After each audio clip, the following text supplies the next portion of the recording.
पाहिजे मला. नाही नाही नाही साहेब, मी तुम्हाला लवकरात लवकर त्या बाईचा पत्ता शोधून देतो. कुठे ठेवलंय गाठोडं? कपाटात आहे का? मी बघते. कोणाला सापड त्यातल्या वस्तू बघितल्यावरच कळेल की प्रियाने हे गाठोडं मधुभाऊंकडून का घेतलं आणि मुळात ती चोरासारखी इथे परत का आली तेही कळेल. मला याच्यात कोणताही क्लू सापडला नाहीये, पण तरी तू एकदा बघून घे. बोले तुझ्यासाठी या वस्तूंचं सिग्निफिकन्स जरा वेगळं असेल. मी इतकी रिस्क घेऊन त्या अर्जुनच्या घरी गेले पण काहीच उपयोग नाही झाला. सायलीचं गाठोडं.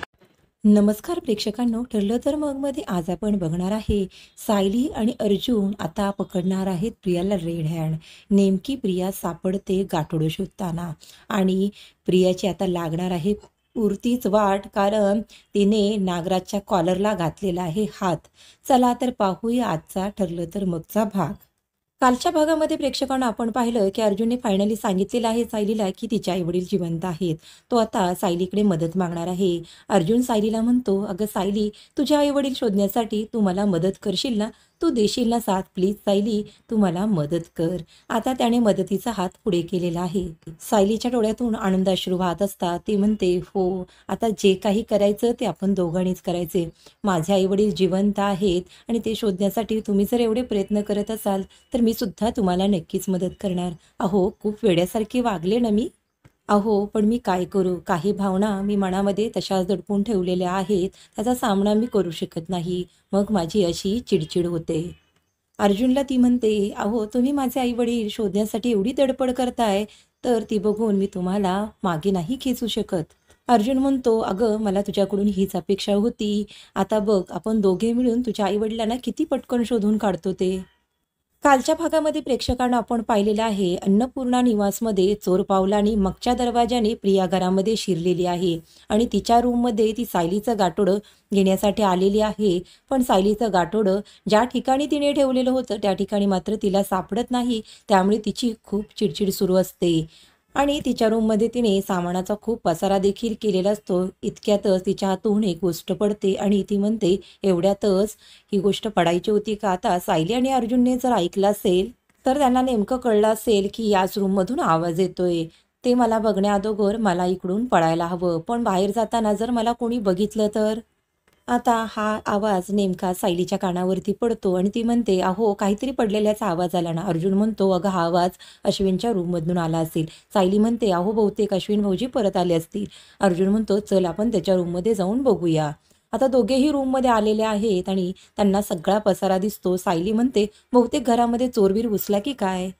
एवढ्यात सायलीचं लक्ष कपाटाकडे जातं आणि कपाटामधून दरवाजातून एक ओढणी दिसत असते. तिच्या लक्षात येतं की प्रिया बहुतेक रूममध्ये आलेली आहे आणि अर्जुन म्हणतो, रूममध्ये तर कोणी दिसत नाही. चल सायली, आपण बाहेर बघूया, बहुतेक चोर पळून बाहेर गेला असेल. एवढ्यात सायली त्याचा हार धरते आणि त्याला दाखवते, बघा, कपाटामध्ये ओढणी दिसते. ती म्हणते, काही बोलू नका. इशाऱ्याने ते अर्जुनला सगळं दाखवते आणि म्हणते, चला, बहुतेक चोर पळून गेला असेल, बहुतेक गेटकडे गेला असेल. चला चला आपण बाहेर बघूया. असं दोघं जण रूमच्या बाहेर जाण्याचं नाटक करतात.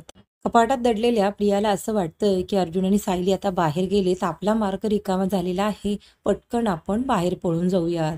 एवढ्यात ती कपाटातून बाहेर येते आणि दरवाजाच्या बाहेर उभे असलेले अर्जुन आणि सायली नेमके प्रियाच्या समोर येऊन उभे राहतात.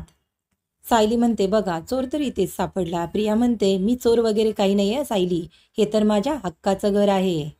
सायली म्हणते, अगं, तुझ्या जर हक्काचं हे घर असतं तर तुला असे घरामध्ये चोरून येण्याची वेळ तुझ्यावरती आली नसती. प्रिया चिडते आणि म्हणते, अगं सायली, तू सगळ्यांचे कान भरलेले आहेस ना, म्हणून माझ्यावरती आज ही वेळ आलेली आहे. माझ्या काही वस्तू या रूममध्ये होत्या, त्या घेण्यासाठी मी आलेली आहे. अर्जुन म्हणतो, अगं, तुझ्या कुठल्या वस्तू या रूममध्ये आहे? सगळ्या तुझ्या वस्तू तर आम्ही बाहेर फेकलेल्या आहेत. प्रिया चिडते आणि अर्जुनला म्हणते, अरे, आहेत माझ्या काहीतरी वस्तू, तुला कशाला सांगू मी? प्रियाची चिडचिड झालेली बघून अर्जुन म्हणतो, नक्कीच हीच या रूममध्ये ठेवलेलं गाठोडे न्यायला आली असेल. अर्जुन म्हणतो, तू काय इथे शोधायला आली होतीस? ते तुला सापडलं का? नाही ना? अगं, ते तुला सापडणार सुद्धा नाही आणि मला माहीत आहे तू काय शोधायला आलेली आहेस आणि तुझे सत्य सगळ्यांपासून लपवण्याचा प्रयत्न करतेस ना, ते सत्य सुद्धा मला माहीत आहे. प्रिया म्हणते, अरे अर्जुन, तू कशाबद्दल बोलतोयस हे मला काही कळत नाही आणि तसंही तुमच्या दोघांची तोंड बघत मला इथं काही उभं राहायचं नाही, असं म्हणत प्रिया रूमच्या बाहेर निघून जाते. सायली अर्जुनला म्हणते, अहो तुम्ही कुठल्या सत्याविषयी प्रियाला बोलत होता आणि काय समजलेलं आहे, तिची कुठली गोष्ट तुम्हाला मिळालेली आहे? अर्जुन म्हणतो, मी तुला सगळं सांगतो, पण तू मला अगोदर सांग की तुला या सगळ्याचा त्रास करून घेणार नाहीस. सायली म्हणते, अहो असं त्रास करून घेण्यासारखं आहे तरी काय? मी अजिबात त्रास करून घेणार नाही, पण मला सगळं सांगा. अर्जुन म्हणतो, अगं आश्रमात आलेल्या प्रत्येक मुलाचं मधुभाऊ गाठोडं बनवायचे, तसंच तुझं आणि तन्वीचं देखील गाठोडं होतं. सायली म्हणते, हो मला माहीत आहे. मधुभाऊ सगळ्यांची गाठोडी बनवून त्यांच्या रूममध्ये असलेल्या कपाटात ठेवायचे, पण ते कधी मी उघडून पाहिलेले नाही आणि त्याबद्दल कधी विचारलं देखील नाही. अगं पण आश्रमात असलेल्या सगळ्या मुलांची गाठोडी आहे, तुझं आणि तन्वीचं गाठोडं गायब होतं. हे मला पोलीस स्टेशनमध्ये गेल्यावरती कळलेलं आहे. आणि त्या दिवशी माझा फोन वाजतोय म्हणून तू या रूममध्ये आलीस ना, त्यावेळेस मी ते गाठोडं शोधत होतं आणि ते गाठोडं या कपाटामध्ये होतं. त्या दिवशीचा सगळा किस्सा स्क्रीनवरती दाखवलेला आहे. आणि सायली विचारत असते की अश्विन भाऊजी रूममध्ये नसताना तुम्ही त्यांच्या रूममध्ये का गेला? सायलीला त्या दिवशीच्या सगळ्या गोष्टी आठवतात. सायली म्हणते, अहो मग तुम्ही हे त्या दिवशीच मला का नाही सांगितलं? अर्जुन म्हणतो, अगं त्या दिवशी नाही सांगितलं कारण तू अपसेट झाली असतीस आणि तसंही मला तन्वीचं गाठोडं शोधायचं नाही, तर तुझं गाठोडं शोधत होतो मी. अगं पण त्या दिवशी मला तन्वीचं गाठोडं सापडलेलं आहे. प्रिया म्हणते, काय तन्वीचं गाठोडं तुम्हाला सापडलं आहे? आणि अर्जुन म्हणतो, हो, त्यामुळे आता कन्फर्म झालेलं आहे की तन्वी तिचं गाठोडं शोधण्यासाठीच आत्ता या रूममध्ये आलेली होती. सायली म्हणते, पण प्रियाने माझं गाठोडं का चोरलं असेल? अर्जुन म्हणतो, ते काही मला माहीत नाही. अगं म्हणून तर त्या दिवशी सिनियरच्या घरी आपण गेलो होतो, त्यावेळेस मी प्रियाच्या रूममध्ये गाठोडं शोधलं. मला असं वाटलं तिने तिचं ते गाठोडं बहुतेक तिच्या माहेरी लपवलं असेल. सायली म्हणते, पण तिने फक्त 2च गाठोडी का चोरली असतील? अहो तिचा फायदा असल्याशिवाय ती असं काही करणार नाही. आणि हे सगळं काही मला आता सरळ वाटत नाही. अर्जुन म्हणतो, पण तिने फक्त 2च गाठोडी गायब केलेली आहेत आणि तुमच्या दोघींच्या गाठोड्यामध्ये असं काय साम्य आहे ते तिला लपवून ठेवायचं आहे, हे मला बघायचं आहे. अजून हे मला कळलेलं नाही. सायली म्हणते, प्रियाचं गाठोडं मला बघायचं आहे आणि कुठल्या गोष्टी शोधण्यासाठी ती इथे आली होती. कुठे आहे गाठोडं? अर्जुन म्हणतो, चल आपल्या रूममध्ये आहे. आता इकडे मैपत एकटा बडबडत असतो की या पाटलाला एक बाई शोधायला सांगितली, ती अजून त्याला सापडलेली नाही, म्हणून त्याने पाटील हवालदारला फोन केलेला आहे. आणि मैपत म्हणतो, अरे तुला एक बाई शोधायला सांगितली, ती अजून सापडली नाही का? पाटील म्हणतो, हो साहेब, काम सुरूच आहे आणि 20-25 वर्षापूर्वीची माहिती आहे आणि त्या बाईचा आत्ताचा पत्ता कुठे आहे हे माहीत नाही, पण माझ्या ओळखीच्या एक जणाला माहिती आहे. उद्या संध्याकाळपर्यंत तुम्हाला माहिती देतो. हे ऐकल्यावर मैपत चिडतो, म्हणतो, उद्या नाही, आज संध्याकाळपर्यंत सगळी माहिती पोचली पाहिजे. आणि हवालदार घाबरून म्हणतो, साहेब 2-3 दिवसामध्ये तुम्हाला माहिती कळवतो सगळी, आणि फोन ठेवतो. इकडे अर्जुन आणि सायली त्या स्वतःच्या रूममध्ये आलेले आहेत. अर्जुन कपाटात ठेवलेलं गाठोडं सायलीला देतो आणि म्हणतो, बघ आता तुला काय याच्यामध्ये सापडतं का? मी पाहिल्या वस्तू, पण मला याच्यामध्ये कुठल्याही प्रकारचा क्लू सापडलेला नाही आणि आता तुझं बघणं वेगळं आहे. बघ तुला काहीतरी सापडतंय का ते. प्रिया आता परत किल्लेदारांच्या घरामध्ये आलेली आहे, तिच्या रूममध्ये आहे आणि तिची खूप चिडचिड सुरू असते की एवढी रिस्क घेऊन मी सुभेदारांच्या घरामध्ये गेले सायलीचं गाठोडं घेण्यासाठी, पण ते काही मला मिळालं नाही. आणि अर्जुनला असं काय कळलेलं आहे म्हणत होता तो की तुझं सत्य मला कळलेलं आहे, काही समजत नाही. प्रिया इकडे रूममध्ये वैतागलेली असते आणि नेमका नागराज तिथे येतो आणि तिला म्हणतो, अगं एवढं फ्रस्ट्रेट व्हायला काय झालं? जे काम करण्यासाठी तू सुभेदारांच्या घरामध्ये गेली होतीस ते झालं जाईना. अगं तिथे अर्जुन आणि सायली होते ना. हे ऐकल्यावर प्रिया चिडते आणि नागराची कॉलर धरत त्याला म्हणते, अरे तुला माहीत होतं तरी सुद्धा तू मुद्दामून मला सुभेदारांच्या घरामध्ये पाठवलंस ना. अरे तुला काय हा उंदरा मांजरांचा खेळ वाटतोय का?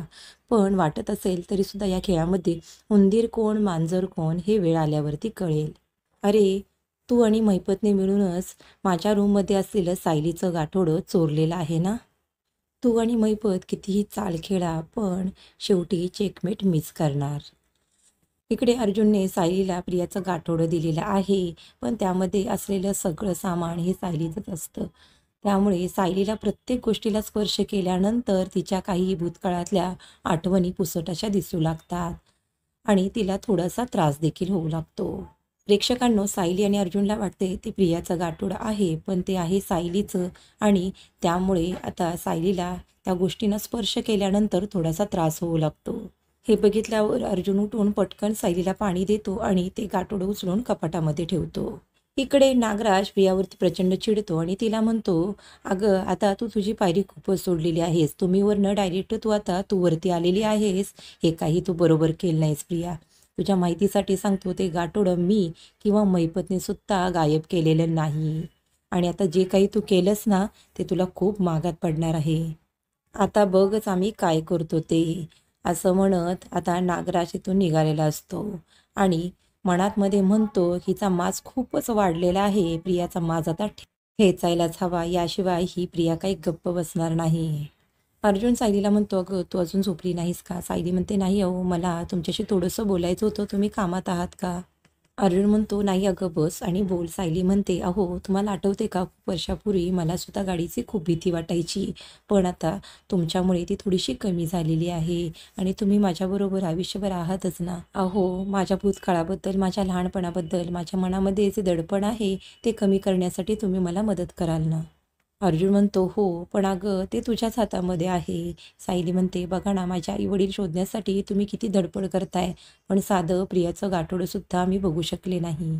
अहो पण माझ्या बालपणीची एखादी वस्तू जर माझ्यासमोर असेल तर ते मी ओळखू सुद्धा शकणार नाही आणि तुमच्या अपयशाचं कारण ठरेन मी, आणि तसं मला होऊ द्यायचं नाही. अर्जुन म्हणतो, हो ठीक आहे, अगं तुझा चाइल्डहुड काहीतरी ट्रॉमा आहे, तुला हवं असेल तर आपण सायकियाट्रिस्टची सुद्धा मदत घेऊया आणि तू ठरवलंस तर तू या सगळ्यातून लवकरच बाहेर पडशील.